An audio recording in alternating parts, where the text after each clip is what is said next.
Hello guys, today I'm gonna present my first creative talk ever, which is, as you can see from my face, it's kinda scary. First, I gotta admit that finding a subject wasn't that easy. Someone told me that day, just be who you are, we wanna know you. And I was like, oh, okay. But my head kept on questioning me, who are you? I swear that day my brain kinda went crazy thinking every minute of the day of an answer to this question. Even in the naql, I was more concerned about the answer than about the weirdo sitting next to me who could be a thief, like a normal me would normally do. So I even asked my best friend, I told her, girl, who am I? And she was like, girl, you're beautiful and cute, but stop being weird though.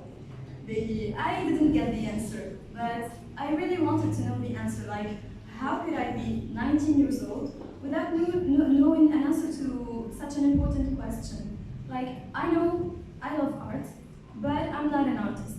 And I kind of like computer science, but I don't think it defines me. Finally, I said, girl, admit it, you don't know. And surprisingly, I was kind of relieved to say I don't know. And I kind of knew what I was going to talk about today.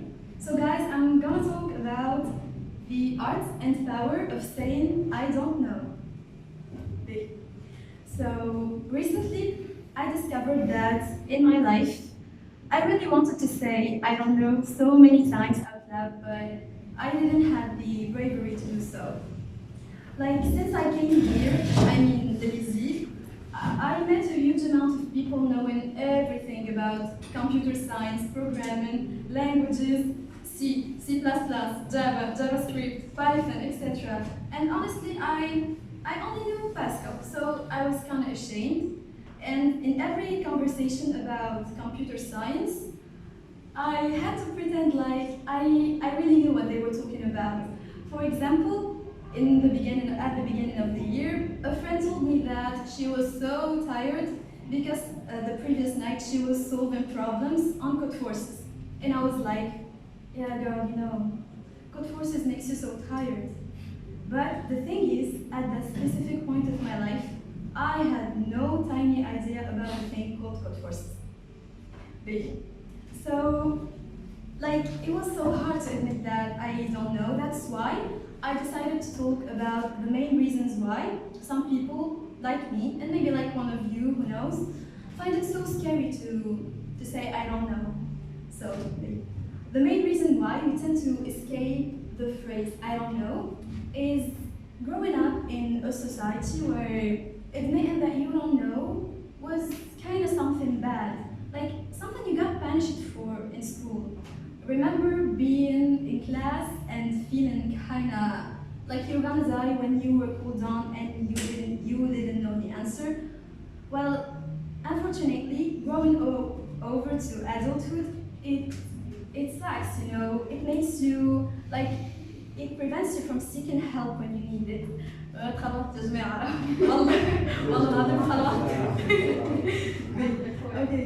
It prevents you from seeking help when you need it. This fear, I mean the fear of feeling stupid, the fear of losing authority, especially when you're in front of a group, like a larger group of people like I am right now. Like, the pressure is high, especially for those in the lead. Admitting that you don't know means weakness. Admitting that you don't know means losing your social rank or maybe respect. I am a professional. A professional would normally say, I should know the answer to everything. Okay, but what we don't know is that by admitting that we know everything, we're building a complex construct where everyone is ashamed of being the fool. Okay, so now,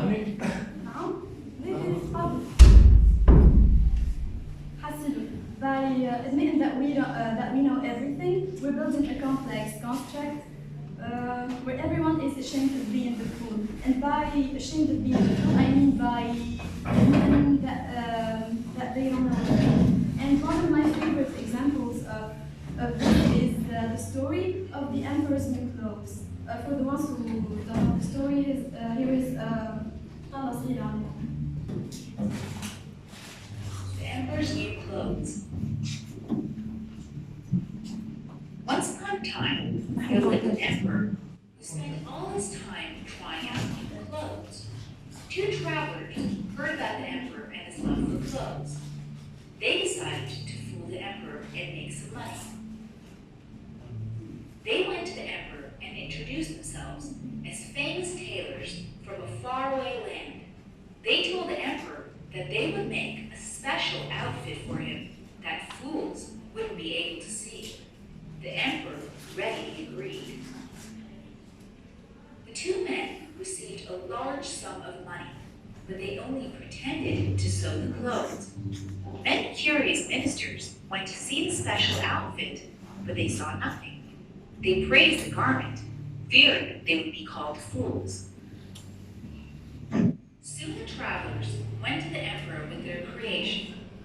Like the others, the emperor too saw nothing, but he didn't want to admit he was a fool and praised the outfit. He wore it for the parade that day. The entire town had gathered to see the special outfit. The emperor, proud of his clothes, marched along the streets. All the subjects cheered loudly, even though none of them actually saw any clothes. Finally, one little girl asked why wasn't the emperor wearing any clothes. Slowly the people started whispering and realized they all had been fooled. The emperor turned red with shame and wanted to punish the cunning travelers, but they had already run away.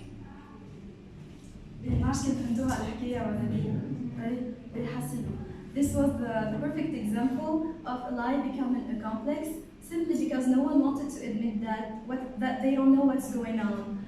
But what they ignored is that by admitting that we don't know a thing, it can set us at peace with ourselves, you know. By admitting a lack of knowledge, it doesn't mean that we're weak.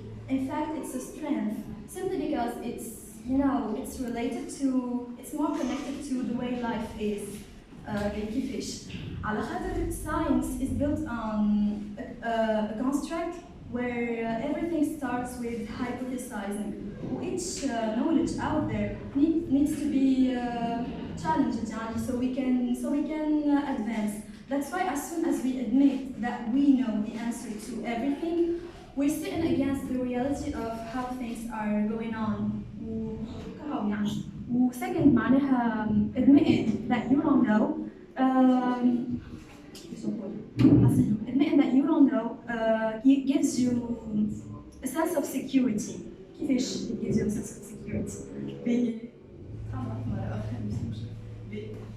By admitting that you don't know, it's gonna make your life easier because you're not gonna have to carry the burden of a lie, which is that you know the answer to everything, and also it's a step towards authenticity actually. But guys, we shouldn't keep on saying the words I don't know, I don't know, I don't know, without really realizing the strength of these simple three words. Actually, this phrase could be the more empowering if it was followed by, for example, I don't know, but I'm gonna find out because this is an interesting question and I'd like to know myself. Or even I don't know, but I know someone who might know. And you should go and ask him, why not? Although it's easier to ask Google though. Okay, that's it guys. So I hope that you liked my first creative talk ever.